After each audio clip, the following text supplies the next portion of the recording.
আল্লাহ রাব্বুল আলামিনই প্রথম, আল্লাহ পাকই শেষ। আল্লাহ পাক প্রকাশ্য, আল্লাহ পাক গোপন। ওয়া হুয়া বিকুল্লি শাইইন আলিম। আল্লাহ পাক বলছেন তিনি প্রত্যেকটা বিষয় সম্পর্কে জ্ঞানী। সূরা হাদীদ আয়াত নাম্বার 3। তো আমরা বুঝতে পারছি যখন কোনো কিছু ছিল না তখন আল্লাহ রাব্বুল আলামিন ছিলেন, আবার যখন কিছু থাকবে না তখন আল্লাহ পাক থাকবেন। কুল্লু মান আলাইহা ফান ওয়া ইয়াবকা ওয়াজহু রাব্বিকা যুল জালালি ওয়াল ইকরাম। সমস্ত কিছু ফানা হয়ে যাবে, শুধুমাত্র আল্লাহ রাব্বুল আলামিনের সত্তা, জাত এটা বাকি থাকবে। তার মানে আল্লাহ পাকই শুরু, আল্লাহ পাকই শেষ। আল্লাহর কোনো শুরু নাই, আল্লাহর কোনো শেষ নাই। এখন কেউ যদি প্রশ্ন করে যে আল্লাহ সব কিছু সৃষ্টি করেছেন, তাহলে আল্লাহকে কে সৃষ্টি করলো? নাউজুবিল্লাহ। তখন আমরা বলবো যদি কেউ আল্লাহকে সৃষ্টি করতো তাহলে তো সেই সৃষ্টিকর্তা হয়ে যেত, তাই নয় কি? এইভাবে এক এক করে যদি আমরা পিছনের দিকে যেতে থাকি তাহলে একটা পর্যায়ে গিয়ে তো আমাদেরকে থামতে হবে। আমরা যেখানে গিয়ে থামছেন সেটাই হচ্ছে আল্লাহ রাব্বুল আলামিন। আল্লাহ পাকের আগে কিছুই ছিল না, বরং অতীত, বর্তমান, ভবিষ্যৎ এটা সময়ের মধ্যে আছে, যে সময়ের মধ্যে আমরা বাস করছি। আল্লাহ রাব্বুল আলামিনের কাছে এরকম অতীত, বর্তমান, ভবিষ্যৎ কিছু নাই। আল্লাহ রাব্বুল আলামিন একা ছিলেন, তখন কিছুই ছিল না। আবার যখন সব কিছু ধ্বংস হয়ে যাবে আল্লাহ পাক একাই থাকবেন, আর কিছু থাকবে না। এখন আল্লাহ পাক সর্বপ্রথম সৃষ্টি করলেন আরশে আজিম। কি সৃষ্টি করলেন? এবং আরশটা পানির উপরে ছিল। কিসের উপরে? পানির উপরে। এরপরে আল্লাহ রাব্বুল আলামিন সৃষ্টি করেছেন কলম। আল্লাহ পাকের কাছে লাউহে মাহফুজ আছে। লাউহে মাহফুজ মানে সুরক্ষিত একটা ফলক। এখানে আল্লাহ পাক কলমকে বললেন লিখো। কলম বলল যে মাযা আকতুব, আমি কি লিখবো হে আল্লাহ? আল্লাহ পাক বললেন কিয়ামত পর্যন্ত যা যা হবে, শেষ দিন পর্যন্ত যা কিছু ঘটবে লিখে ফেলো। কলম লিখে ফেলেছে কিয়ামত পর্যন্ত কি কি হবে। অতএব আপনার রিজিক নিয়ে এত টেনশন করার কোনো দরকার নেই। বিয়ে শাদী হচ্ছে না, এই জন্য কবরে গিয়ে মানত করার কোনো দরকার নেই। সময় মতো হবে ইনশাআল্লাহ। যখন রিজিক তাকদিরে লেখা আছে সময় মতো ইনশাল্লাহ হবেই। তাকদিরের বাইরে কিচ্ছু হবে না। তো আল্লাহ পাক তাকদির লিখে ফেললেন। এমনকি লাউহে মাহফুজে কোরআনও লিপিবদ্ধ আছে। সূরা বুরুজ পড়েন নাই? বাল হুয়া কুরআনুম মাজিদ ফি লাউহিম মাহফুজ। লাউহে মাহফুজ থেকে কোরআন মাজিদ নাজিল করা হয়েছে প্রথম আসমানে। এরপর প্রথম আসমান থেকে আস্তে আস্তে ধাপে ধাপে বিভিন্ন ঘটনার পালাক্রমে রাসূলুল্লাহ সাল্লাল্লাহু আলাইহি ওয়াসাল্লামের কলবের মধ্যে জিবরাইল আলাইহিস সালামের মারফতে ওহী করা হয়েছে। এই হলো কোরআন, যেটা নাজিল হতে সময় লেগেছে 23 বছর। তো লাউহে মাহফুজ আল্লাহ রাব্বুল আলামিন সব লিখে ফেললেন। এভাবে 6 দিন, আল্লাহ পাকের হিসেবে 6 দিন কত লম্বা আল্লাহ ভালো জানেন। 6 দিনে আল্লাহ রাব্বুল আলামিন এরপর সৃষ্টি করলেন পুরো মহাবিশ্ব। পুরো মহাবিশ্ব বলতে আমি শুধু পৃথিবীর সৌরজগৎ বোঝাচ্ছি না। এই মঙ্গল, বুধ, শনি, বৃহস্পতি এইটুক না, এরকম হাজার হাজার সৌরজগৎ মিলে একটা গ্যালাক্সি হয়, আর হাজারটা গ্যালাক্সি মিলে গিয়ে একটা আসমান হচ্ছে, মহাকাশের একটা ছায়াপথ আসমান হচ্ছে। তো এরকম 7টা আসমান বা 7টা মহাবিশ্ব আল্লাহ পাক সৃষ্টি করলেন মাত্র 6 দিনে। কয় দিনে? ফি সিত্তাতি আইয়াম। 6 দিন আল্লাহ পাক সৃষ্টি করলেন। এরপর আল্লাহ রাব্বুল আলামিন প্রত্যেক মহাকাশে তার যার যার কাজ সেটা দিলেন। যেখানে যেখানে মাখলুক সৃষ্টি করা আল্লাহ পাক করলেন। আল্লাহ রাব্বুল আলামিন মালায়েকা সৃষ্টি করলেন নূর দিয়ে। কি দিয়ে? আলো দিয়ে। আলোর মধ্য দিয়ে আল্লাহ রাব্বুল আলামিন ফেরেশতা সৃষ্টি করলেন। আল্লাহ পাক জিন সৃষ্টি করলেন। জিন কি দিয়ে? আগুন দিয়ে। একদম যেটা উত্তপ্ত আগুন, লাল আগুন, সেই আগুন দিয়ে আল্লাহ পাক জিন জাতিকে সৃষ্টি করলেন।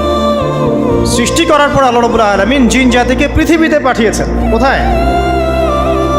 আর এখন মানুষ পৃথিবীতে যা করছে, জিন জাতীয় কিছুটা এরকমই কাজ করেছিল, বরং তার চেয়েও হয়তো বেশি করেছিল। পৃথিবীতে সে ফিতনা আর ফাসাদ সৃষ্টি করেছিল। এক পর্যায়ে আল্লাহ রাব্বুল আলামিন জিন জাতিকে ধ্বংস করে দিলেন। কিছু কিছু জিনকে আল্লাহ পাক অবশিষ্ট রাখলেন, যেগুলো পাহাড়ে, পর্বতে, বিভিন্ন জায়গায়, সমুদ্রে আশ্রয় নিল।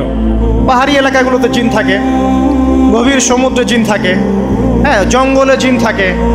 এরকম কিছু জায়গা আছে, এগুলোর মধ্যে জিনরা থাকে। তো ওদেরকে ডিস্টার্ব করতে গেলে সমস্যা, আপনাকে ধরে ফেলবে। আর যদি প্রতিদিন সকাল সন্ধ্যার জিকির আজগার ঠিকঠাক মতো না করেন, কোরআন তেলাওয়াত ঠিকঠাক মতো না করেন, নামাজি না হন আর পবিত্র না থাকেন, তাহলে জিন ধরার সম্ভাবনা বেশি। আর আমার মনে হয় এখনকার যে মেয়েগুলো রাস্তাঘাটে ঘোরাফেরা করে, এদের বেশিরভাগই জিন ধরা। কারণ আছে, এমনি এমনি বলি নাই। এটা আপনাকে বুঝতে হলে আল্লাহ এবং তার রাসূলের চোখ দিয়ে দেখতে হবে তো, কারণ তাদের চাল চলন স্বাভাবিক না, কিছু একটা ওদের উপর ভর করেছে। ওই ভরটা করার কারণে তার চাল চলন আজকে এমন হয়ে গেছে। এবং বহু মেয়ের ঘটনা এমন শোনা যায় যে সরাসরি তারা জিন দ্বারা ইফেক্টেড হয়। দেখেন না, রুকিয়া করতে হয়, শরীয়ীভাবে রুকিয়া করতে হয়। তো খেয়াল রাখবেন, সকাল সন্ধ্যার জিকির আজগার ঠিক রাখবেন, কোরআন তেলাওয়াতটা ঠিক রাখবেন, নামাজি হবেন, পাক পবিত্র থাকবেন, জিন আপনাকে কোনো ক্ষতি করতে পারবেন না ইনশাআল্লাহ। জিনরা কিন্তু রাসূল সাল্লাল্লাহু আলাইহি ওয়াসাল্লামেরও ক্ষতি করার চেষ্টা করেছিল। আল্লাহ রাসূল সাল্লাল্লাহু আলাইহি ওয়াসাল্লাম ওটাকে ধরেছিলেন, ধরে মসজিদের খুঁটির সাথে বেঁধে রেখেছে। নামাজের মধ্যে জিন আমাদের নবীকে ডিস্টার্ব করেছিল, আল্লাহ রাসূল ওই জিনকে ধরেছেন, ধরে খুঁটির সাথে বেঁধে রেখেছেন। তারপরে তার মনে পড়লো সুলাইমান আলাইহিস সালামের কথা। সুলাইমান আলাইহিস সালাম বলেছিল আল্লাহকে, আল্লাহ আমাকে যে ক্ষমতা তুমি দিয়েছো, আমার পরে কাউকে এই ক্ষমতা আর দিও না। আর সুলাইমান আলাইহিস সালামকে আল্লাহ পাক জিন জাতিকে অনুগত করে দিয়েছিলেন। সুলাইমান আলাইহিস সালামের নির্দেশে জিন জাতি বিভিন্ন কাজ করত, এমনকি সমুদ্রের মধ্যে ডুবুরির কাজও করত, সমুদ্রের ভিতর থেকে রত্ন বের করে নিয়ে আসতো। এগুলো কিন্তু অনেক রূপকথা নয়, সত্য ঘটনা। তখন নবী সাল্লাল্লাহু আলাইহি ওয়াসাল্লাম বললেন যে আমার ভাই সুলাইমানের কথা আমার মনে পড়ে গেল, তাই আমি জিনটাকে ছেড়ে দিলাম। তো আল্লাহ পাক জিন জাতিকে সৃষ্টি করে এই পৃথিবীতে পাঠানোর পর তারা এরকম ফিতনা এবং ফাসাদ সৃষ্টি করার পরে আল্লাহ পাক ওদেরকে ধ্বংস করে দেন। দেওয়ার পরে আরও অনেক যুগ এবং অনেক শতাব্দী কেটে যায়। কত যুগ কত শতাব্দী আল্লাহ ভালো জানেন। অনেক লম্বা সময় পরে গিয়ে আল্লাহ রাব্বুল আলামিন ফেরেশতাদেরকে ডাকেন। কাদেরকে ডাকেন? তাদেরকে ডেকে বলেন, ওয়াইজ ক্বালা রাব্বুকা লিল মালায়েকা, স্মরণ করো নবী সেই সময়ের কথা যখন তোমার রব ফেরেশতাদেরকে ডাকলেন, ডেকে বললেন, ইন্নী জাইলুন ফিল আরদি খলিফা, হে ফেরেশতা মণ্ডলী, আমি পৃথিবীতে আমার খলিফা পাঠাতে চাই। কি পাঠাতে চাই ভাই? খলিফা। খলিফার দুটো অর্থ, একটা হচ্ছে ওই যে জিনরা যে চলে গেল, ওর স্থলাভিষিক্ত হয়ে আরেকটা জাতি, স্থলাভিষিক্ত হওয়া। আরেকটা ব্যাখ্যা হচ্ছে খলিফা শব্দের মানে হচ্ছে যে ব্যক্তি আল্লাহ পাকের বিধান অনুযায়ী পৃথিবীতে বিচার ফয়সালা করে, সে আল্লাহর খলিফা। আমি কি বুঝাতে পারছি? আল্লাহ পাক ফেরেশতাদেরকে বললেন, আমি পৃথিবীতে আমার খলিফা পাঠাতে চাই, প্রতিনিধি, এবং যে আল্লাহর বিধান দ্বারা বিচার ফয়সালা করে। তখন ফেরেশতারা বলছেন, ক্বালু, ফেরেশতারা বলছেন, আতাজআলু ফিহা মান ইউফসিদু ফিহা ওয়া ইয়াসফিকুদ দিমা, হে আল্লাহ, আপনি কি এমন কোন সৃষ্টিকে আবার পৃথিবীতে পাঠাতে চান যে পৃথিবীতে গিয়ে ফিতনা ফাসাদ সৃষ্টি করবে অথবা রক্তপাত ঘটাবে? ফেরেশতারা এই কথা কিভাবে বলতে পারলো? হ্যাঁ, জিন জাতির অভিজ্ঞতার আলোকে। ঠিক আছে? তখন আল্লাহ পাক বলছেন, ইন্নী আ'লামু মা লা তা'লামুন, দেখো আমি যা জানি তোমরা তা জানো না। মানে তারা ফিতনা ফাসাদ সৃষ্টি করতে পারে, কিন্তু আমার কিছু মুখলেস বান্দা থাকবে যারা এই পথে পা বাড়াবে না। আচ্ছা, এবার আল্লাহ রাব্বুল আলামিন আদম আলাইহিস সালামকে সৃষ্টি করলেন। আল্লাহ পাক নিজের হাত দিয়ে আদম আলাইহিস সালামকে সৃষ্টি করেছেন। সূরা সদের মধ্যে আল্লাহ পাক বলেছেন, দেখুন, মহাবিশ্বের কোনো সৃষ্টির ব্যাপারে বলা হয়নি যে খলাকতু বিয়াদাই, আমি নিজ হাতে তাকে সৃষ্টি করেছি। শুধুমাত্র আদম আলাইহিস সালাম, আমাদের পিতার ক্ষেত্রে বলা হয়েছে খলাকতু বিয়াদাই, আমি নিজ হাতে তাকে সৃষ্টি করেছি। কত সম্মান, কত ভালোবাসা, তাই না? এবার আল্লাহ রাব্বুল আলামিন আদম আলাইহিস সালামকে সমস্ত নাম শিক্ষা দিলেন। সমস্ত নাম মানে কি? ওয়াল্লামা আদামাল আসমাআ কুল্লাহা, আল্লাহ পাক বলছেন, এরপর আমি আদম আলাইহিস সালামকে মহাবিশ্বের যত জ্ঞান আছে সমস্ত নাম শিক্ষা দিয়ে দিলাম। সুবহানাল্লাহ। যেই জ্ঞান ফেরেশতাদেরও ছিল না, যেই জ্ঞান ইবলিসেরও ছিল না। ইবলিস কিন্তু অনেক জ্ঞানী ছিল, অনেক বড় আবেদ ছিল, সে দীর্ঘদিন আল্লাহর ইবাদত করেছে, কিন্তু এই জ্ঞান কিন্তু তারও ছিল না, ফেরেশতাদেরও ছিল না। সুম্মা আরাদাহুম আলাল মালাইকা, এরপর আল্লাহ রাব্বুল আলামিন আদম আলাইহিস সালামকে ফেরেশতাদের সামনে নিয়ে আসলেন, উপস্থাপন করলেন। মহাবিশ্বের ঘটনা, এটা ঘটছে, চিন্তা করেন, এটা কিন্তু ঘটেছে আগে, অতীত। এবার সমস্ত ফেরেশতার সামনে আদম আলাইহিস সালামকে নিয়ে আসা হচ্ছে। এবার বলা হচ্ছে যে হে ফেরেশতারা, তোমরা এই নামগুলো বলে দাও দেখি, তোমরা যদি সত্যবাদী হও। তো ফেরেশতারা বলছেন লা ইলমা লানা ইল্লা মা আল্লামতানা, হে আল্লাহ, আপনি আমাদেরকে যা শিখিয়েছেন এর বাইরে তো কোনো জ্ঞান নাই আমাদের। তারপর আল্লাহ পাক আদমকে বললেন আলাইহিস সালাম, হে আদম, তুমি সব নাম বলে দাও দেখি। এরপর আদম আলাইহিস সালাম সমস্ত নাম একটা একটা করে বলে দিলেন। তাহলে আমাদের পিতা জ্ঞানী ছিলেন, নজ্ঞ ছিলেন? আর আমরা তার সন্তান হিসেবে জ্ঞানী নজ্ঞ, এটা আমাদের শোভা পায়? আমাদের পিতা ছিলেন মহাবিশ্বের সবচেয়ে জ্ঞানী সত্তা, আল্লাহ রাব্বুল আলামিন তাকে জ্ঞান শিক্ষা দিয়েছেন, সমস্ত জ্ঞান। তবে তার সমস্ত জ্ঞান আর এই মহাবিশ্বের সমস্ত জ্ঞান আল্লাহর জ্ঞানের তুলনায় কতটুকু জানেন? একটা সমুদ্রের মধ্য থেকে এক ফোঁটা পানি উঠালে যেমন হয়, পুরো মহাবিশ্বের জ্ঞান আল্লাহর জ্ঞানের সামনে এতটুকু। আল্লাহ পাকের জ্ঞান এত অসীম, পুরো মহাসাগরের মধ্য থেকে এক ফোঁটা পানি তুললে, ওই যে এক ফোঁটা পানি তুললেন, এটা মহাবিশ্বের জ্ঞান, আর বাকি সমস্ত পানি এটা আল্লাহ পাকের জ্ঞান। ঠিক দুনিয়ার জীবনের এক্সাম্পলটা এমনই। একটা সাগরের মধ্যে আঙ্গুল ডুবালে, আঙ্গুল উঠালে যতটুকু পানি আঙ্গুলে বেঁধে থাকে, এটা দুনিয়া। আর পুরো মহাসাগরটাই হচ্ছে কি? আখিরাত। নবীজি বলছেন সাল্লাল্লাহু আলাইহি ওয়াসাল্লাম, একটা মৃত গাধাকে দেখে বলছেন, সাহাবীরা, তোমরা কি কেউ এই গাধাটাকে 1 দিরহামের বিনিময়ে কিনবে? কান কাটা, মৃত, গলে আছে, এই গাধাটাকে কিনবা 1 দিরহাম দিয়ে? সাহাবীরা বলছেন, মাংনা দিলেও তো কিনবো না। ইয়া রাসূলুল্লাহ, যদি ফ্রিও কেউ দেয়, বিনামূল্যে দেয়, তাও তো নিব না। তখন নবী সাল্লাল্লাহু আলাইহি ওয়াসাল্লাম বলছেন, এটাই হচ্ছে আল্লাহর কাছে দুনিয়ার এক্সাম্পল। ওই মৃত গাধা তোমাদের কাছে যতটা না ইম্পর্টেন্ট, যতটুকু মূল্য রাখে, আল্লাহর কাছে এই দুনিয়া তার চেয়েও কম মূল্য রাখে। তো এই দুনিয়াতে তো সব ফয়সালা হবে না। আমরা তো হতাশ হয়ে যাই না যে দুনিয়াতে এমন কেন, এটা কেন, ওইটা কেন। দুনিয়া এটারই জায়গা, দুনিয়া সব কিছুর কনক্লুশনের জায়গা না, সব কিছুর পরিসমাপ্তির জায়গা হচ্ছে কিয়ামতের মাঠ। ওই দিন যে সফল সে সফল, যে ব্যর্থ সে ব্যর্থ। দুনিয়ার বাড়ি গাড়ি, স্ট্যাটাস, চাকরি বাকরি, ইজ্জত সম্মান, এটা সাফল্য ব্যর্থতার মানদণ্ড নয়, চূড়ান্ত মানদণ্ড নয়। চূড়ান্ত মানদণ্ড কি? ফামান যুহজিহা আনিন নার ওয়া উদখিলাল জান্নাহ ফাকাদ ফাজ। যাকে জাহান্নাম থেকে বাঁচানো হবে, জান্নাতে প্রবেশ করানো হবে, পুলসিরাত পার হতে পারবে, এই একমাত্র ব্যক্তি সফল। সাফল্যের সংজ্ঞাটা জেনে রাখবেন, তাহলে আপনি দুনিয়াতে হতাশ হবেন না ইনশাআল্লাহ। এবার কি হলো, যখন আদম আলাইহিস সালাম সমস্ত নাম শিক্ষা দেওয়া সমস্ত নাম বলে দিলেন, এখানে নাম মানে কিন্তু খালি নাম নয়, জ্ঞান বলে দিলেন, তখন আল্লাহ রাব্বুল আলামিন ফেরেশতাদেরকে বললেন, তোমরা সবাই এখন আদমকে সিজদা করো। ওয়া ইয কুলনা লিল মালাইকাতি ইসজুদু লি আদম। আল্লাহ পাক এবার বলছেন, আমি সমস্ত মালায়েকাকে বললাম তোমরা আদমকে সিজদা করো। ফাসাজাদু, সবাই সিজদা করলো, ইল্লা ইবলিস, ইবলিস সিজদা করলো না। কেন করলে না? ইবলিসকে বলা হচ্ছে, ইয়া ইবলিস মা মানাকা আল্লা তাসজুদা ইয আমারতুক, তোমাকে কে নিষেধ করলো সিজদা করতে ওই আদমকে যাকে আমি আদেশ করেছি? কে নিষেধ করলো? তখন ইবলিস বলছে, খালাকতানি মিন নার ওয়া খালাকতাহু মিন তিন, আমাকে সৃষ্টি করেছেন আগুন দিয়ে আর আদমকে সৃষ্টি করেছেন মাটি দিয়ে, আমি কিভাবে তাকে সিজদা করতে পারি?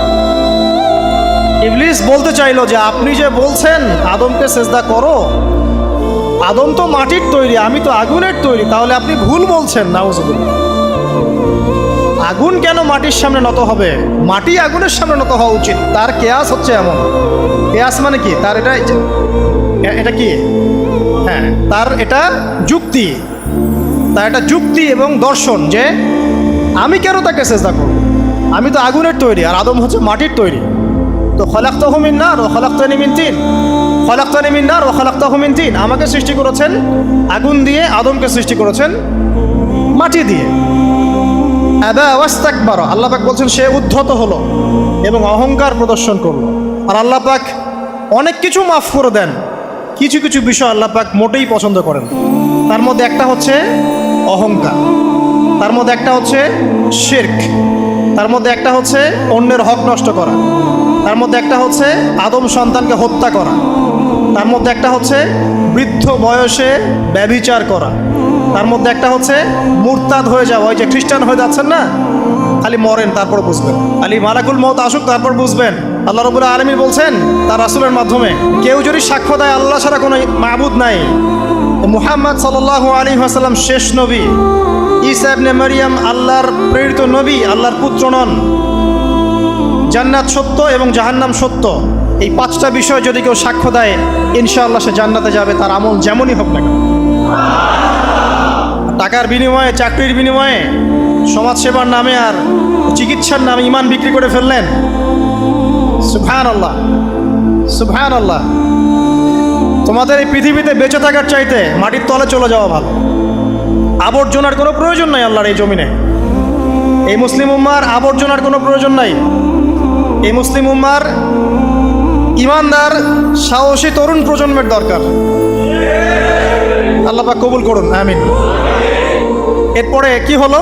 ইবলিস সেজদা করলো না, আবা ওয়াস্তাকবার, সে উদ্ধত হলো এবং অহংকার প্রদর্শন করলো। এবার আল্লাহ পাক জিজ্ঞাসা করলেন, কেন করলে না, কেন করলে না? সে বলল যে আগুন দিয়ে সৃষ্টি করেছেন আমাকে, তাকে সৃষ্টি করেছেন আপনি মাটি দিয়ে, সো আপনি ভুল আমি সঠিক, আমি কেন তাকে সেজদা করব? আল্লাহ পাক তখন আর তার প্রতি রহম করলেন না। আল্লাহ পাক তখন তাকে বলছেন ফখরুজ মিনহা, এখান থেকে বেরো। আল্লাহ পাক যেমন গফুর রহিম আরহামুর রহিমিন, ঠিক তেমনি আল্লাহ পাক শাদীদুল ইকাব, কঠিন শাস্তি দাতাও বটে। আল্লাহ পাক শুধু কি দয়াই করবেন, শাস্তি দিবেন না? দিবেন। ফখরুজ, অপদস্থ হয়ে লাঞ্ছিত হয়ে এখান থেকে বের হয়ে যাও।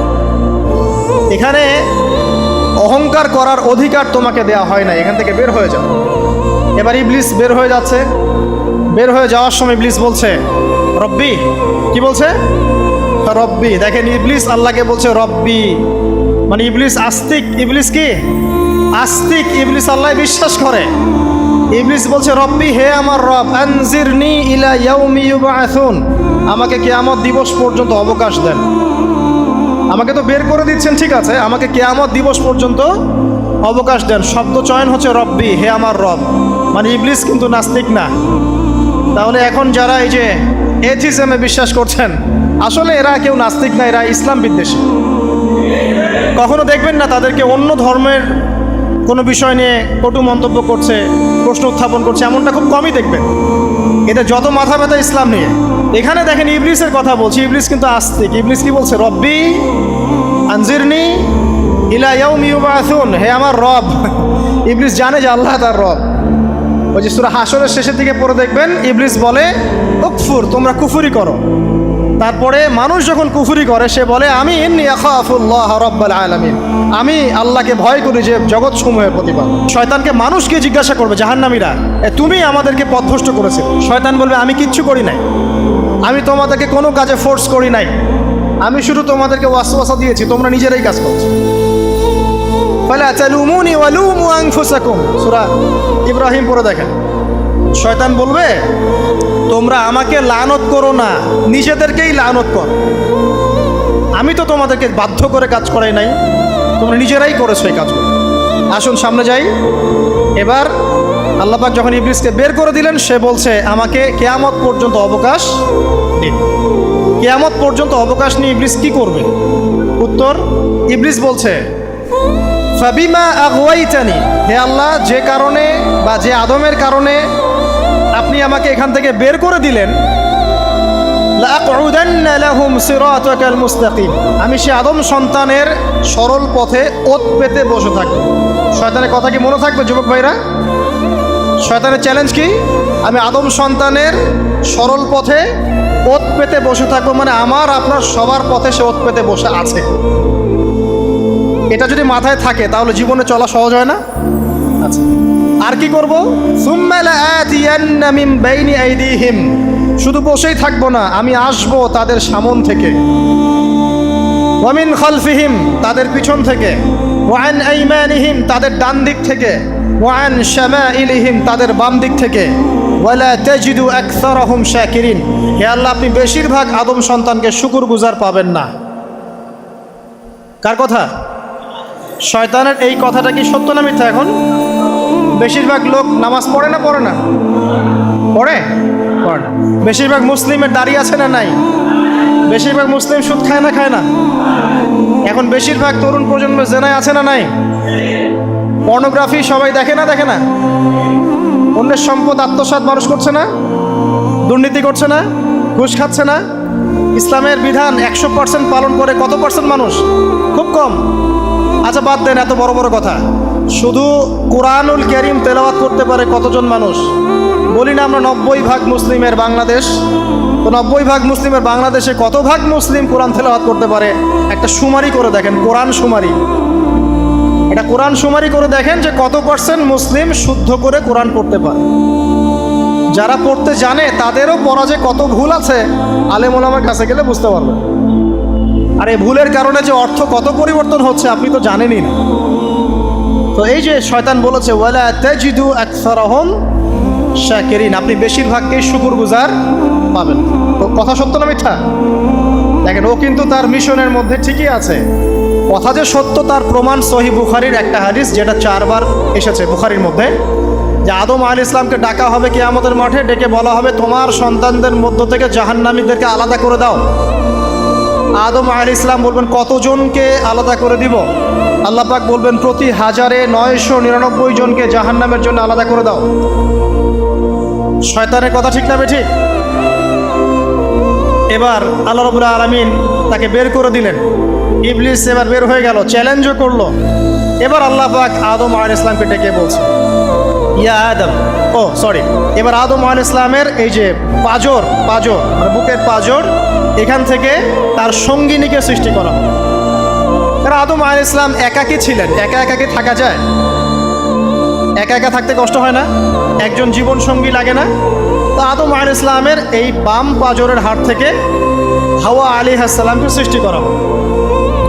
সৃষ্টি করার পর আরও একটা ঘটনা আছে যে আল্লাহ রাব্বুল আলামিন আদম আলাইহিস সালামের পিঠের যে অংশটুকু আছে, এই অংশটুকু থেকে আগামীতে যত আদম সন্তান আসবে সবাইকে ছোট ছোট পিঁপড়ার আকৃতিতে সামনে নিয়ে দেখালেন। সুবহানাল্লাহ। যত আদম সন্তান আসবে আল্লাহ পাক সবাইকে আদমের সামনে দেখালেন এবং বললেন এই যে শুভ্র অংশ যারা, মানে সাদা অংশ যারা, তারা তোমার সন্তানদের মধ্য থেকে সবাই জান্নাতি। আর তোমার এই যে বাম পাশে যেগুলো কালো কালো ছোট ছোট আকৃতি দেখছো, এগুলো সব তোমার সন্তানদের মধ্য থেকে জাহান্নামী। আমরা দোয়া করি আমরা তাদের অন্তর্ভুক্ত না হই। এবার আল্লাহ পাক সবাইকে বললেন, সূরা আরাফের মধ্যে আসছে 182 নম্বর আয়াতে মনে হয়, আল্লাহ পাক বলেন আলাস্তু বিরব্বিকুম, হে আদমের সন্তানরা আমি কি তোমার রব নই? আমি কি তোমাদের রব নই? আলাস্তু বিরব্বিকুম, আমি কি তোমাদের রব নই? আলাস্তু বিরব্বিকুম, আমি কি তোমাদের রব নই? আমরা সবাই তখন বলেছিলাম বালা ইয়া রব্বি, অবশ্যই আপনি আমাদের রব। আমরা এখন ভুলে গেছি না? আমরা সবাই এই সাক্ষী দিয়ে আসছি রুহের জগতে। আর রুহের জগৎ বলে একটা জগৎ আছে, অনেক জগৎ আছে। রুহের জগৎ একটা, দুনিয়ার জগৎ একটা, জিন জাতির জগৎ আলাদা, বারজাখ পরকালে যে কবরে রাখার পরে বারজাখের জগৎ একটা, আর দারুল করার যেটা হবে একদম জান্নাত জাহান্নাম, ওটা আরেকটা জগৎ। এই যে মহাবিশ্ব যে সম্প্রসারিত হচ্ছে, এক এক গ্যালাক্সিতে এক একটা জগৎ না, এরকম বহু জগৎ আছে। রুহের জগতে আমরা এই ওয়াদা আল্লাহর কাছে করে এসেছি, এটাকে আহদে আলাস্তু বলে। কি বলে? আহদে আলাস্তু, মানে আলাস্তু বি রব্বিকুম, আমি কি তোমাদের রব নই? আমরা বলেছিলাম হ্যাঁ আপনি আমাদের রব। একটা মজার কথা আছে এখানে, যখন আদম আলাইহিস সালাম দেখছিলেন তার সন্তানদেরকে সাদা সাদা আকৃতি ছোট ছোট, এর মধ্যে একটা সন্তানকে দেখে, একজন সন্তানকে দেখে তার প্রচণ্ড ভালো লেগেছিল এবং তিনি অত্যন্ত সুদর্শন ছিলেন। তাকে দেখে তার প্রচণ্ড রকম ভালো লেগেছিল। আল্লাহ পাককে তিনি জিজ্ঞাসা করলেন, হে আল্লাহ আমার সন্তানদের মধ্যে একে, এই সুন্দর সন্তান কে? আল্লাহ পাক বললেন সে হচ্ছে তোমার সন্তান দাউদ। কি নাম? দাউদ আলাইহিস সালাম। আর আপনাকে বলে রাখি, আদম আলাইহিস সালামের ব্যাপারে যেমন আল্লাহ পাক বলেছেন আদম আমার খলিফা, ঠিক দাউদ আলাইহিস সালাম সম্পর্কেও আল্লাহ পাক বলেছেন দাউদ আমার খলিফা। বুঝতে পারলেন? কোথায় আছে? সূরা সদ পড়ে দেখেন। ঠিক আদম আলাইহিস সালাম সম্পর্কে আল্লাহ পাক বলেছেন না যে আমি পৃথিবীতে খলিফা পাঠাচ্ছি, ঠিক দাউদ আলাইহিস সালাম সম্পর্কেও আল্লাহ পাক বলেছেন দাউদ আমার খলিফা। ইয়া দাউদ ইন্না জাআলনাকা খলিফাতান ফিল আরদ ফাহকুম বাইনান নাসি বিল হক ওয়া লা তাত্তাবি'ল হাওয়া। আয়াতটা পড়ে দেখবেন, ওইদিকে আমি পরে আসছি। তো ওই সন্তানকে দেখে তার এত ভালো লাগলো, আল্লাহর কাছে তিনি জিজ্ঞাসা করছেন, হে আল্লাহ আমার এই সন্তানের হায়াত কত? আল্লাহ পাক বলছেন তোমার এই সন্তানের হায়াত হচ্ছে 60 বছর। কত বছর? 60 বছর। আর আমাদের উম্মতে মুহাম্মাদের কিন্তু গড় আয়ু এরকম 60-65, এর বেশি না গড় আয়ু। তখন আদম আলাইহিস সালাম বলেন, আল্লাহ আমার হায়াত থেকে তাকে 40 বছর দিয়ে দাও, আমার হায়াত থেকে তাকে 40 বছর দিয়ে দাও। আল্লাহ পাক তাকে 40 বছর দিয়ে দিলেন।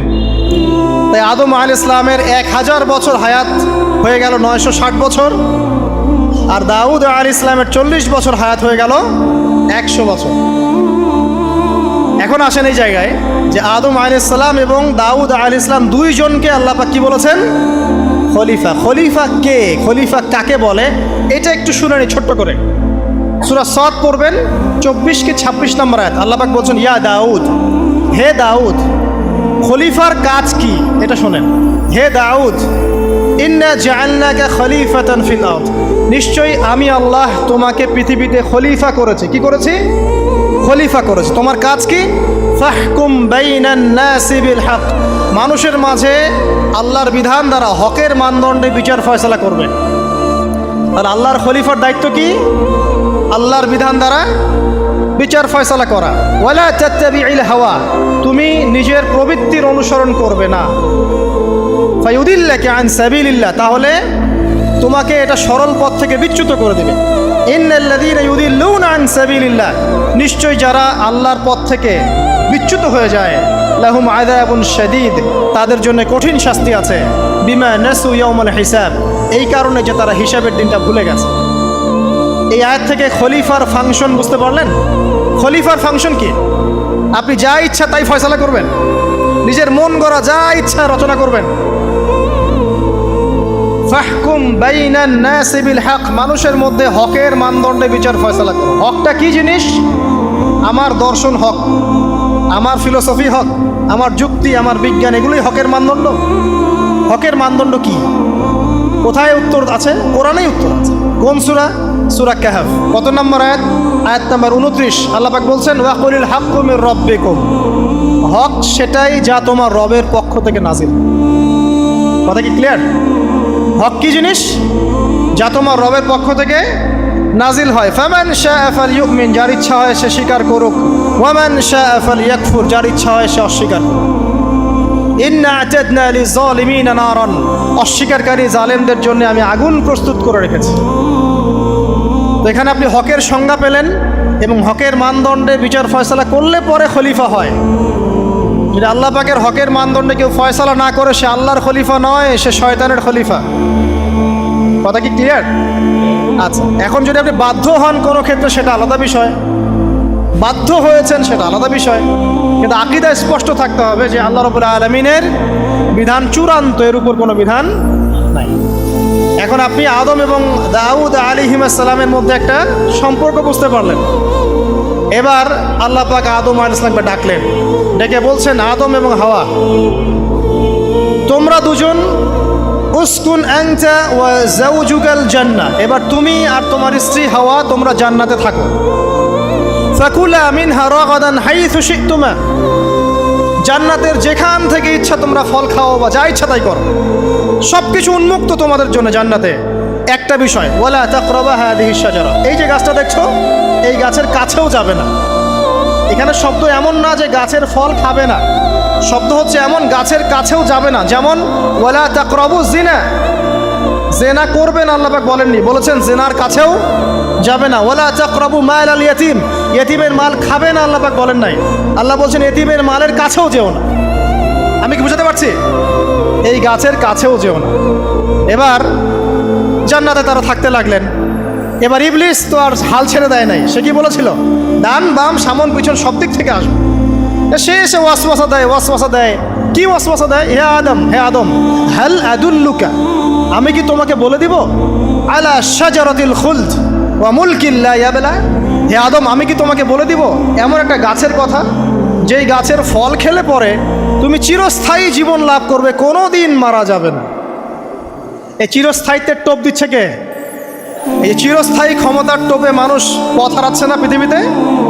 ওয়ামুলকিল লা ইয়াবলা, এমন রাজত্ব পাবে যেই রাজত্ব কখনো ক্ষয় হবে না। চিরস্থায়িত্বের টোপ, রাজত্বের টোপ, এই দুটোই হচ্ছে পৃথিবীতে মানুষকে পথভ্রষ্ট করার শয়তানের অস্ত্র। কথা মনে বুঝতে পারেন না? আমার মাথার উপর দিয়ে যাচ্ছে, বুঝতে পারবেন ইনশাআল্লাহ। তো টোপ দিচ্ছে দুইটা, হাল আদুল্লুকা আলা শাজারাতিল খুলদ ওয়া মুলকিন লা ইয়াবলা। করতে করতে করতে করতে একদিন সত্যি সত্যি আমাদের পিতামাতা সেই গাছের কাছে চলে গেলেন। যখনই চলে গেলেন, ফালাম্মা যাকা শাজারা, যখন তারা গাছের কাছে চলে গেলেন, বাদাত লাহুমা সাওআতিহিমা, তাদের পরনে যে জান্নাতি কাপড় ছিল ধাপাস করে খুলে পড়ে গেল। ইন্না লিল্লাহ ওয়া ইন্না ইলাইহি রাজিউন। আমাদের পিতামাতাকে পুরো মহাবিশ্বে ফেরেশতাদের সামনে জান্নাতে নগ্ন করে দিল ইবলিস। আমি মনে বুঝাতে ব্যর্থ হচ্ছি। আমাদের পিতামাতাকে জান্নাতে ফেরেশতাদের সামনে, সবার সামনে নগ্ন করে কাপড় খুলে ফেললো কে? ইবলিস। তো এখন যে কাপড় খোলার সংস্কৃতি চলছে, কারা এরা? ওরা জিন শয়তান, এগুলো মানুষ শয়তান। শয়তান দুই প্রকার, মিনাল জিন্নাতি ওয়ান নাস, জিন শয়তান আর মানুষ শয়তান। ওই জিন শয়তান এদেরকে ওয়াসওয়াসা দিয়ে দিয়ে নগ্ন করেছে। এরা এখন নগ্নতার আন্দোলন শুরু করেছে, এবং আমি জানি কয়দিন পর এটা বিকিনি পরেও ঘুরবে। অবাক হচ্ছেন? কিয়ামতের আলামতের মতো অন্যতম হচ্ছে মানুষ রাস্তার ধারে ধারে জেনা করবে, রাস্তার মোড়ে মোড়ে জেনা হবে। তখনকার সবচেয়ে ভালো মানুষ হবে সেই ব্যক্তি যে গিয়ে বলবে, বাবা তোমরা জেনা করছো করছো, এই দেয়ালের পিছনে গিয়ে করতে পারলা না। সে হবে সবচেয়ে ভালো মানুষ। এই যে কাপড় খোলার সংস্কৃতি শুরু হয়েছে, এটা কার সংস্কৃতি? বাদাত লাহুমা সাওআতিহিমা। আল্লাহ পাক আরো বলছেন, ইয়া বানি আদম, হে আদম সন্তান, লা ইয়াফতিনান্নাকুমুশ শাইতান, শয়তান যেন তোমাদেরকে ফিতনায় ফেলতে না পারে। কামা আখরাজা আবাওয়াইকুম মিনাল জান্নাহ, ঠিক যেভাবে শয়তান তোমাদের পিতা মাতাকে জান্নাত থেকে বের করে দিয়েছিল। আর কি করেছিল? কামা আখরাজা আবাওয়াইকুম মিনাল জান্নাহ ইয়ানজিউ আনহুমা লিবাসাহুমা, শয়তান তোমাদের পিতা মাতার লেবাস পোশাক খুলে ফেলেছিল। ঠিক এভাবেই যেন পৃথিবীতে শয়তান তোমাদেরকে ফিতনায় ফেলতে না পারে, আল্লাহ পাক সতর্ক করছেন। এখন কি বুঝতে পারছেন? এই নগ্নতার যে 6 লাভ, নগ্নতা, অশ্লীলতা, পর্নোগ্রাফি, বেহায়াপনা, ফ্রি মিক্সিং, নারীদেরকে নগ্ন করে রাস্তায় বের করে নিয়ে আসা, এগুলো কার এজেন্ডা? শয়তানের এজেন্ডা। এর উপর কোনো কথা নাই, কারণ কোরআনের উপর কোনো সত্য নাই। এগুলোর উপরে কোনো কথা হবে না, বিকজ কোরআনের উপর কোনো সত্য নাই। আছে? নাই। কোরআনে আল্লাহ পাক বলেছেন যে শয়তান ফিতনায় ফেলেছিল, ইয়ানজিউ আনহুমা লিবাসাহুমা, শয়তান তোমাদের পিতামাতার লেবাস খুলে ফেলে দিয়েছিল। ওয়াতাফিকা ইয়াখতিফানি আলাইহিমা মিন ওয়ারাকিল জান্নাহ, তখন আমাদের পিতামাতা জান্নাতের গাছের যে এই যে পাতাগুলো আছে এগুলো ছিঁড়ে ছিঁড়ে লজ্জাস্থান ঢাকতে লাগলেন। ইন্না লিল্লাহ। আমাদের পিতামাতার কি দুর্দশা হয়েছিল, আমাদের পিতামাতার কি দুর্দশা, কি লজ্জা হয়েছিল তখন। চিন্তা করে দেখেন, শয়তান কাপড় খুলে ফেলে দিয়েছে, আর আমাদের পিতামাতা, আমাদের মা, আমাদের বাবা জান্নাতের এই যে পাতাগুলো ছিঁড়ে ছিঁড়ে গায়ের লজ্জাস্থান ঢাকা শুরু করেছেন। কি পরিমাণ লজ্জা চিন্তা করেন। আপনাকে যদি এখানে কেউ নগ্ন করে ফেলে এবং আপনি যদি না চান বিষয়টা, সবাই জোর করে আপনার কাপড় খুলে ফেলে, আপনার কেমন লাগবে? কেমন লাগবে? এই ঘটনা ঘটেছে মহাবিশ্বে, শয়তান ঘটিয়েছে। এরপর আল্লাহ পাক ডাকলেন, ডেকে বলছেন, ইয়া আদম, হে আদম, আলাম আনহাকুমা আন তিলকুমা শাজারা, হে আদম, আমি কি তোমাদেরকে দুজনকে নিষেধ করি নাই যে গাছের কাছে যাবে না? আমি কি তোমাদের দুইজনকে নিষেধ করি নাই যে তোমরা গাছের কাছে যাবে না? তখন আদম আলাইহিস সালাম বুঝতে পারলেন যে তারা একটা বড় ভুল করে ফেলেছে। তারপর আল্লাহ রাব্বুল আলামিন দয়া পরবশ হয়ে আদম এবং হাওয়া আলাইহিস সালামকে কালিমা শিক্ষা দিলেন, তওবার কালিমা, যেই কালিমা দিয়ে তারা তওবা করতে পারেন। সেই কালিমা হচ্ছে রব্বানা যালামনা আনফুসানা ওয়া ইল্লাম তাগফির লানা ওয়া তারহামনা লানাকুনান্না মিনাল খাসিরিন। এই দোয়া শিখে নিয়ে আদম এবং হাওয়া আলাইহিস সালাম তওবা করলেন। আল্লাহ পাক তাদের তওবা কবুল করে মাফ করে দিলেন।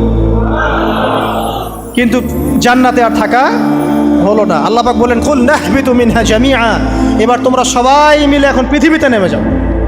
আল্লাহ মাফ করে দিলেন, কিন্তু তোমরা এখন পৃথিবীতে নেমে যাও, জান্নাতে আর থাকা হবে না। খেয়াল করে দেখেন, ইবলিসও আল্লাহর আদেশ মানে নাই। আল্লাহ বলেছেন সেজদা করো, ইবলিস কিন্তু করে নাই। আবার আমাদের পিতা আদম আলাইহিস সালামকে আল্লাহ পাক বলেছেন গাছের কাছে যেও না, তারা চলে গেছেন। দুটোই কি অবাধ্যতা নয়? তাহলে ইবলিসকে চিরস্থায়ী জাহান্নামী করা হলো, আদম সন্তানকে কেন করা হলো না? উত্তর, আদম সন্তান আদম আলাইহিস সালাম তওবা করে ফিরে এসেছে, ইবলিস আসে নাই। তাই আমাদের দ্বারা পদে পদে ভুল হবেই, তওবা করে ফিরে আসলেই গুনাহ মাফ ইনশাআল্লাহ। আর যদি ইবলিসের মতো গুনার উপর গুনাহ করতেই থাকেন আর বলেন যে আমি ঠিক কাজ করছি, তাহলে ইনশাআল্লাহ ওই যে জাহান্নাম অপেক্ষা করছে। ইবলিসকে আল্লাহ পাক বললেন যে তুমি এবং তোমার অনুসারী যারাই থাকবে সবাইকে দিয়ে লাআমলাআন্না জাহান্নামা মিনকুম আজমাইন, তোমাদের সবাইকে দিয়ে আমি জাহান্নাম পরিপূর্ণ করবো। নাউযুবিল্লাহ। এবার সবাই পৃথিবীতে নেমে আসলো। পৃথিবীতে এসেই কি আল্লাহ পাক ছেড়ে দিলেন? না। আল্লাহ রাব্বুল আলামিন বলছেন কুল নাহবিতু মিনহা জামিআ, তোমরা পৃথিবীতে নেমে যাও।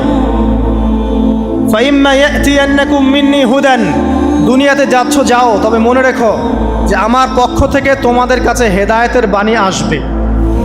আমার পক্ষ থেকে তোমাদের কাছে হেদায়েতের বাণী আসবে। ফামান তাবিআ হুদায়া ফালা খাউফুন আলাইহিম ওয়ালা হুম ইয়াহজানুন, যারা আমার হেদায়েতের বাণীগুলো মেনে চলবে তাদের কোনো ভয় নাই, কোনো দুশ্চিন্তাও নাই। ওয়াল্লাযীনা কাফারু ওয়া কাযযাবু বিআয়াতিনা, কিন্তু যারা আমার আয়াতকে কুফরি করবে, মিথ্যা প্রতিপন্ন করবে, ফাউলাইকা আসহাবুন নার, তারা হবে জাহান্নামের অধিবাসী। হুম ফিহা খালিদুন, তারা সেখানে চিরস্থায়ী হবে। এই সহজ সরল জীবন দর্শন দিয়ে আল্লাহ পাক পৃথিবীতে পাঠিয়ে দেবেন। এবার শুরু হলো পৃথিবীতে পথ চলা। পৃথিবীতে পথ চলার ক্ষেত্রে অনেক কিছু সৃষ্টি করতে হলো, আবিষ্কার, কৃষিকাজ, এটা ওটা সব কিছু। আদম আলাইহিস সালামকে আল্লাহ পাক সেই জ্ঞান ওহীর মাধ্যমে শিক্ষা দিলেন। কৃষিকাজ আল্লাহ পাক শিক্ষা দিয়েছেন, চাকা সৃষ্টি করা আল্লাহ পাক শিক্ষা দিয়েছেন, বাহন সৃষ্টি করা আল্লাহ পাক শিক্ষা দিয়েছেন। যত রকম জ্ঞান আছে সমস্ত জ্ঞান এসেছে নবীদের পক্ষ থেকে। সব কিছু জ্ঞানের মূল ভিত্তি এসেছে নবীদের কাছ থেকে, আল্লাহর ওহীর কাছ থেকে। যত সভ্যতা দেখছেন বড় বড়, সমস্ত সভ্যতা শুরু হয়েছে নবী দ্বারা, এবং সভ্যতা শেষও হবে একজন নবী দ্বারা। তার নাম কি? ঈসা ইবনে মারইয়াম। আদম আলাইহিস সালাম আল্লাহর দেয়া শিক্ষায় শিক্ষিত হয়ে দুনিয়াতে চলতে লাগলেন এবং তওবা ইস্তেগফার করতে লাগলেন, কাঁদতে লাগলেন। দীর্ঘকাল তারা ক্রন্দন করেছেন। কি কারণে? ওই যে একটা ভুল তারা করে ফেলেছে। দুনিয়াতে এসে ক্রন্দন করতে আল্লাহ রাব্বুল আলামিন এক পর্যায়ে তওবা কবুল করে ফেললেন। এবার সামনে যান।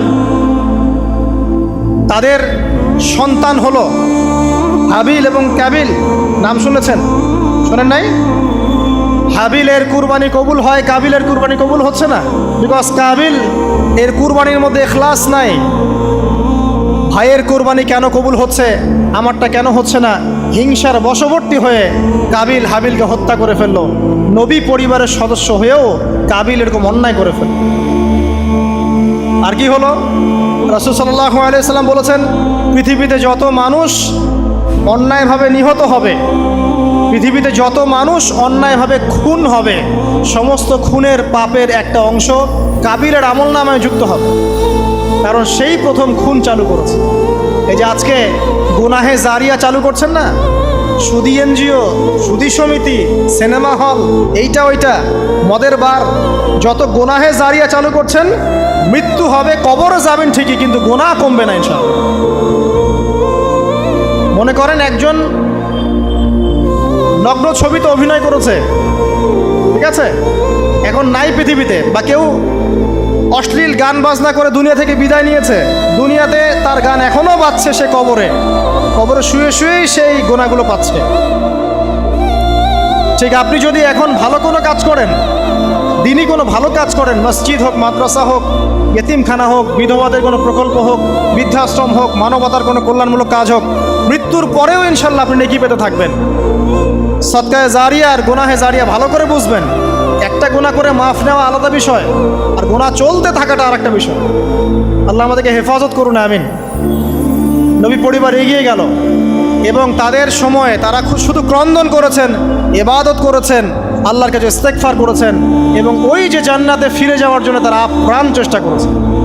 এক পর্যায়ে আদম আলাইহিস সালামের বয়স যখন 960 বছর হলো, আল্লাহ রাব্বুল আলামিন তাকে ওফাত দিলেন, তার ইন্তেকাল হয়ে গেল। ইন্না লিল্লাহি ওয়া ইন্না ইলাইহি রাজিউন। এরপরেও নবী পরিবার চলতে লাগলো, চলতে চলতে পরবর্তীতে আসলেন নূহ আলাইহিস সালাম, তারপরে ইব্রাহিম, আদ জাতি, তারপর সামুদ, তারপরে শুআয়ব, কওমে মাদিয়ান, মূসা, দাউদ, সুলাইমান, ইসহাক, ইয়াকুব। নবী পরিবার চলতেই লাগলো। এক পর্যায়ে ঈসা আলাইহিস সালামের পরে মুহাম্মদ সাল্লাল্লাহু আলাইহি ওয়াসাল্লামের মধ্য দিয়ে নবীদের সিলসিলা আল্লাহ পাক শেষ করে দিলেন। এভাবেই সভ্যতা এগিয়ে গেছে, এভাবেই আমাদের পিতামাতার হাত ধরে জ্ঞান পৃথিবীতে এসেছে। এবং ওই যে শয়তানের মিথ্যা প্রলোভন, প্রতারণা, এর ফলশ্রুতিতে ওই যে আমাদের পিতামাতার গা থেকে কাপড় খুলে পড়লো, আল্লাহ পাক রাগান্বিত হয়ে সবাইকে দুনিয়াতে নামিয়ে দিলেন, ইবলিসকে চিরস্থায়ী জাহান্নামী ঘোষণা করলেন। কিন্তু আমাদের পিতামাতার ক্রন্দন, তওবা, ইস্তেগফার, আমলের বদৌলতে, আল্লাহর রহমতে আল্লাহ পাক পিতামাতাকে মাফ করে দিলেন, আলহামদুলিল্লাহ। এভাবেই মানব জাতি এগিয়ে যাচ্ছে। আজকে আমরা এই পর্যায়ে পর্যন্ত এসেছি। আদম আলাইহিস সালামের এই সংক্ষিপ্ত জীবনী থেকে আমরা কি শিখলাম? আমরা শিখলাম যে আল্লাহ রাব্বুল আলামিন অনেক ভালোবেসে, অনেক মহব্বত করে, মমতা দিয়ে, মায়া দিয়ে নিজের হাতে আমাদের পিতাকে সৃষ্টি করেছেন। এক, দুই, আমাদের পিতাকে আল্লাহ রাব্বুল আলামিন তার পক্ষ থেকে জ্ঞান শিক্ষা দিয়েছেন। এই কারণে আদম সন্তানরা জন্ম থেকেই দেখবেন কিছু না কিছু জ্ঞানী হয়েই থাকে। জ্ঞান আপনার ডিএনএর মধ্যে থাকেই। আল্লাহ রাব্বুল আলামিন আদম আলাইহিস সালামের মধ্যে রূহ ফুঁকে দিয়েছেন। আল্লাহ রাব্বুল আলামিন আদম আলাইহিস সালামকে জান্নাতে রেখেছেন। আল্লাহ রাব্বুল আলামিন গাছের কাছে যাওয়ার পরেও তওবা ইস্তেগফারের মধ্য দিয়ে তাকে মাফও করে দিয়েছেন। আল্লাহ রাব্বুল আলামিন আদম এবং হাওয়া আলাইহিস সালামের মধ্য দিয়ে এই পৃথিবীতে মানব জাতির সিলসিলা অব্যাহত রেখেছেন। এবং কিয়ামত পর্যন্ত যত আদম সন্তান আসবে তাদের জন্য আল্লাহ পাক তার পক্ষ থেকে হেদায়েত প্রেরণ করেছেন। এক যুগে তাওরাত এসেছে, কখনো জাবুর, কখনো ইনজিল, কখনো কোরআন, সর্বশেষ টেস্টামেন্ট হিসেবে কোরআন এসেছে। এখন যদি এই ওহীর বাণী, কোরআন এবং এর ব্যাখ্যা হাদিস আমরা মেনে চলি, ইনশাআল্লাহ তাআলা আমরা আবার সেই জান্নাতে ফিরে যাব যেখান থেকে আমাদেরকে নামিয়ে দেওয়া হয়েছে। আর যদি আমরা কোরআন এবং হাদিস বা আল্লাহর ওহীর পরোয়া না করি, এর আলোকে জীবন না করি, তাহলে ওই ইবলিসের সাথেই আমাদেরকে জাহান্নামে থাকতে হবে, নাউযুবিল্লাহ। আল্লাহ রাব্বুল আলামিন আমাদের সবাইকে কোরআন এবং সুন্নাহ, আল্লাহর ওহী মেনে চলার তৌফিক দান করুন এবং ইবলিসের খপ্পর থেকে আল্লাহ পাক আমাদেরকে বাঁচিয়ে রাখুন। ইবলিসের যত এজেন্ট আছে, ওদের যে দুরভিসন্ধি, ষড়যন্ত্র এবং শয়তানি ফাঁদ, এগুলো থেকে আল্লাহ পাক আমাদেরকে, আমাদের মা বোনদেরকে, আমাদের পরিবারের সদস্যদেরকে, আমাদের সমাজকে, রাষ্ট্রকে আল্লাহ পাক হেফাজত করুন, বাঁচিয়ে রাখুন, আমিন।